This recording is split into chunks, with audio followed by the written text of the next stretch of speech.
आज हम लोग देखेंगे एक्सरसाइज 4.2 का क्वेश्चन नंबर 14। कहता है निम्नलिखित द्विघात समीकरणों को गुणनखंड द्वारा हल करें। गुणनखंड फ्रैक्शन द्वारा हमें इस क्वेश्चन को हल करना है और हमारा क्वेश्चन है 2x² - 5x + 3 = 0। इस तरह का क्वेश्चन हम अपने 9th क्लास में भी पढ़े हैं। उसी को आगे अब विस्तार के रूप में क्लास 10 में हम लोग को पढ़ना है। फ्रेंड्स, यदि मेरा वीडियो पसंद आता है तो मेरे चैनल को सब्सक्राइब जरूर करें, अपने दोस्तों से जरूर शेयर करें और कमेंट करके बताएं कि हमारा वीडियो आपको कैसा लगता है, ताकि हम आपके लिए अच्छे वीडियो ऐसे ही लाते रहें जो आपको पढ़ाई में काफ़ी हेल्पफुल होगा।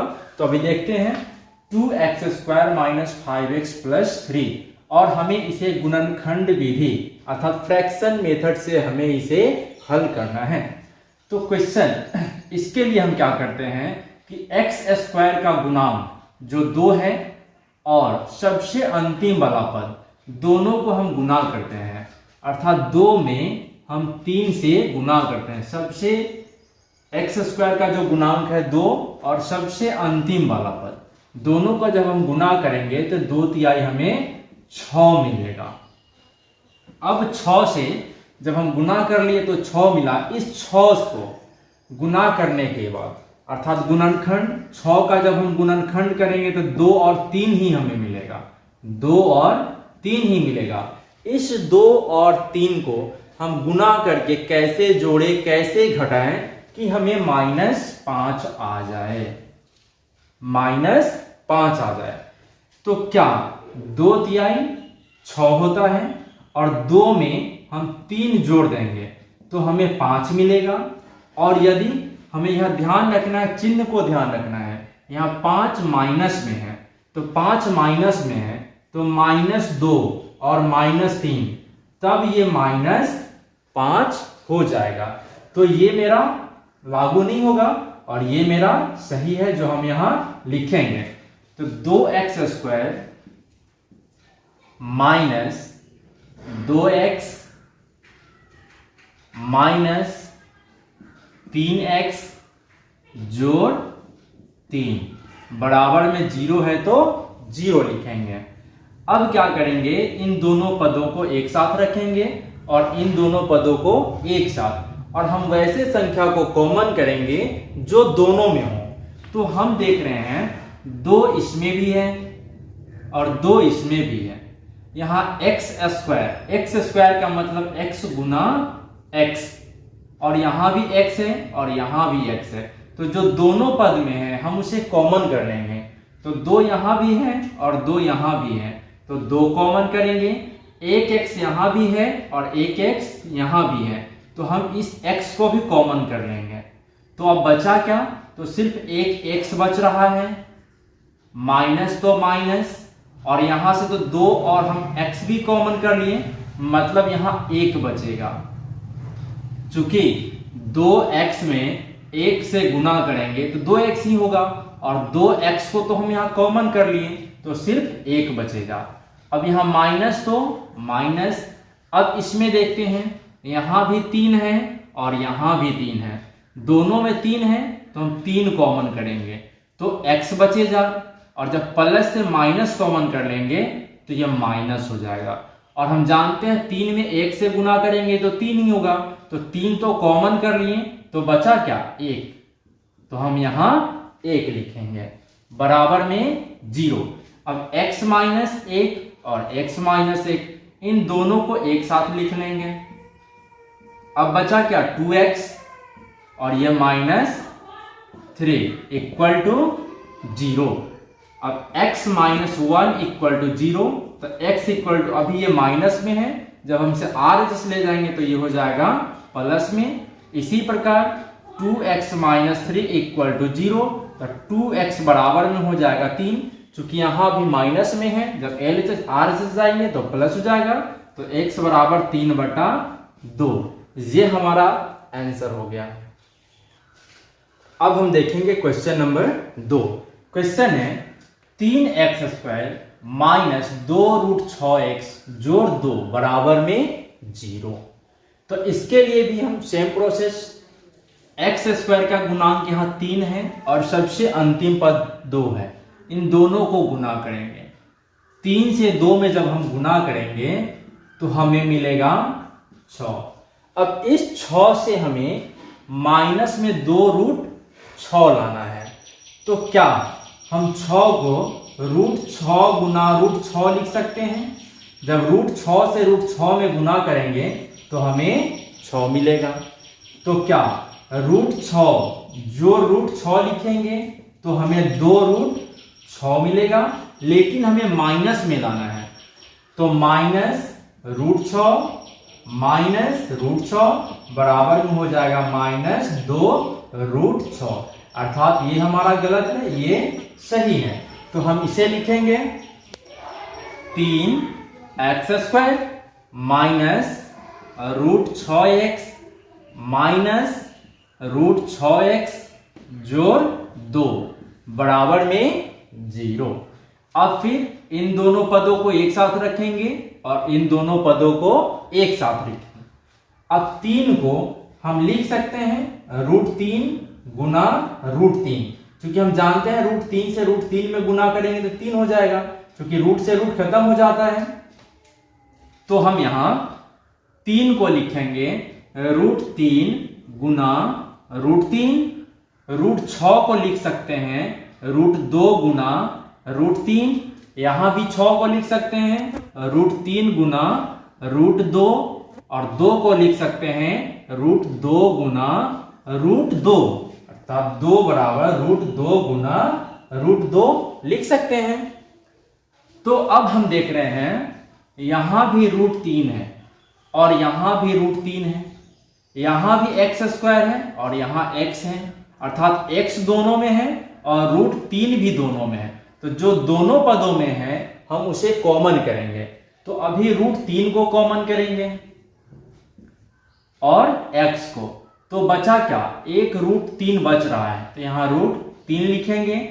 2x से x कॉमन कर लिए हैं तो x बचेगा, माइनस तो माइनस रूट 3 हम कॉमन कर चुके हैं तो रूट 2 बचेगा, तो यहां रूट 2 लिखेंगे। माइनस तो माइनस, फिर यहां रूट 2 इसमें भी है और रूट 2 इसमें भी है, तो हम रूट 2 को कॉमन करेंगे तो बचा रूट 3, तो यहां रूट 3 लिखेंगे। x है तो x लिखेंगे और प्लस से सब माइनस कॉमन के तो माइनस, और एक रूट 2 बच रहा है तो यहां हम रूट 2 लिखेंगे बराबर में 0। अब देख रहे हैं यहां भी रूट 3x माइनस रूट 2 और यहां भी रूट 3x माइनस रूट 2 है, तो इसे हम पहले लिख लेते हैं रूट 3x माइनस रूट 2, और ये root 3x minus root 2 equal to 0। अब इन दोनों को अलग अलग लिखेंगे। Root 3x minus root 2 equal to 0, तो root 3x equal to root 2 हो जाएगा, तो x बराबर रूट 2 बाई रूट 3 हो जाएगा। दूसरा root 3x minus root 2 equal to 0, तो root 3x equal to root 2, तो x equal to root 2 by root 3 हो जाएगा। ये हमारा आंसर हो गया। अब हम देखेंगे क्वेश्चन नंबर 3। क्वेश्चन कहता है 3x² माइनस 14x माइनस 5 बराबर 0। तो x² का गुणांक 3 है और अंतिम पद हमारा 5 है, तो 3 में 5 से गुना करेंगे, तो 3 में 5 से गुना करेंगे तो हमें मिलेगा 15, और यदि हम 15 का गुणनखंड भी करते हैं तो भी हमें 3 और 5 ही मिलेगा। तो क्या 3 और 5 से 14 आएगा? तो देखते हैं, यदि हम 3 में 5 जोड़ देते हैं तो 8 मिलेगा, 3 से 5 घटा लेते हैं तो -2 मिलेगा, यदि 5 से 2 घटाते हैं तो 3 मिलेगा। हमारा आंसर 1 भी नहीं आया, जबकि हमें माइनस में 14 लाना है। तो 15 गुना 15 बराबर 15 होता है, तो हम 15 में यदि 1 जोड़ दें तो 16 मिलेगा, और यदि 15 से 1 घटा दें तो 14 मिलेगा, और 1 से 15 घटा लें तो माइनस में 14 मिलेगा, जो हमें माइनस में 14 लाना था। अर्थात ये तीनों भी संभव नहीं है, हम इसे लेकर आगे बढ़ेंगे। तो 3x² प्लस में 1 है, तो 1x माइनस 15x माइनस 5 बराबर 0। अब इन दोनों पदों को एक साथ रखेंगे और इन दोनों पदों को एक साथ रखेंगे, तो 3 गुना 5, x इसमें भी है, x इसमें भी है, तो x कॉमन करेंगे तो 3x जोड़ 1 हो जाएगा, 5 इसमें भी है और 5 यहां भी है, और 5 में 1 से गुना करेंगे तो 5 ही होगा, तो हम 5 कॉमन करेंगे। इससे पहले यहाँ माइनस है तो माइनस लिखेंगे और 5, तो बचा 3x, माइनस और माइनस ये प्लस हो जाएगा, और 5 तो हम कॉमन कर लिए तो 1 बचा यहाँ, बराबर में 0। अब 3x जोड़ 1 और 3x जोड़ 1, 3x जोड़ 1 यहां लिखेंगे और ये x माइनस 5 बराबर 0। अब 3x जोड़ 1 बराबर 0, तो 3x बराबर माइनस में 1 हो जाएगा, तो x बराबर -1/3 हो जाएगा। इसी प्रकार x माइनस 5 बराबर 0, तो x बराबर 5। ये हमारा आंसर हो गया। अब हम देखेंगे क्वेश्चन नंबर 4। क्वेश्चन कहता है √3x² जोड़ 10x जोड़ 7√3 बराबर 0। तो x² का जो गुणांक है वो √3 है और सबसे अंतिम वाला पद 7√3 है। दोनों को हम गुना करेंगे तो √3 गुना 7√3, हम √3 से √3 में गुना करेंगे तो 3 और 7 है तो 7, तो 7 3 21 हो जाएगा, और हमें 21 से 10 लाना है, तो 21 का जो गुणनखंड होगा वो 3 और 7 ही होगा, तो 3 में 7 जोड़ेंगे तो हमें 10 मिलेगा, और हमें 10 की ही आवश्यकता है। तो क्या √3x² जोड़ 3x जोड़ 7x जोड़ 7√3 बराबर में 0। अब इन दोनों पदों को एक साथ रखेंगे और इन दोनों पदों को एक साथ रखेंगे। अब यहां हम 3 को √3 गुना √3 लिख सकते हैं, 3 को √3 गुना √3, और तो अब हम देख रहे हैं √3 यहां है और √3 यहां भी है, x भी है x भी है, तो √3x कॉमन करेंगे तो एक x बचेगा, प्लस √3 कॉमन कर लिए तो एक √3 बच रहा है, तो यहां हम √3 लिखेंगे, प्लस 7 यहां भी है 7 यहां भी है, तो 7 कॉमन कर लेते हैं तो x जोड़ √3 बचेगा बराबर 0। अब इन दोनों पदों को एक साथ रखेंगे तो x प्लस √3 और ये √3x प्लस 7 इक्वल टू 0, तो x प्लस √3 इक्वल टू 0, तो x इक्वल टू -√3 हो जाएगा, और ये √3x इक्वल टू -7, तो x इक्वल टू -7/√3 हो जाएगा। ये हमारा आंसर हो गया। अब हम देखेंगे क्वेश्चन नंबर 5। क्वेश्चन कहता है √7y² -6y 13√7 बराबर 0।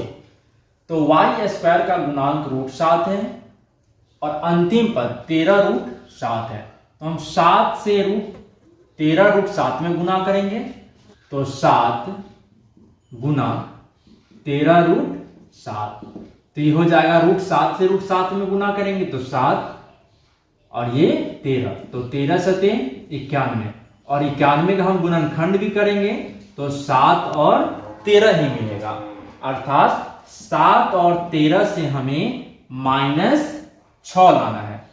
तो 7 में से यदि हम 13 घटाते हैं तो -6 मिलेगा। तो √7y² प्लस में 7 है तो 7y माइनस 13y माइनस 13√7 बराबर 0। अब इन दोनों पदों को एक साथ रखेंगे, फिर इन दोनों पदों को एक साथ रखेंगे। अब हम 7 को लिख सकते हैं √7 गुना √7, तो यहां 7 है तो √7 गुना √7 लिख लेते हैं।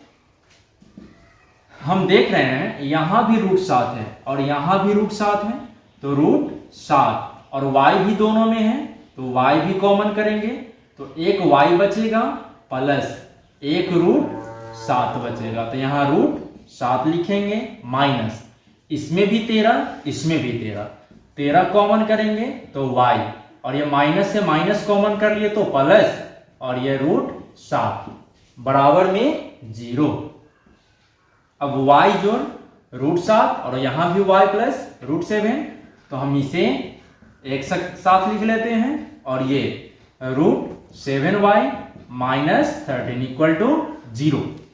अब y प्लस √7 इक्वल टू 0, तो y इक्वल टू माइनस में √7 हो जाएगा, और ये √7y माइनस 13 इक्वल टू 0, तो √7y इक्वल टू 13, तो y इक्वल टू 13/√7। ये हमारा आंसर हो गया।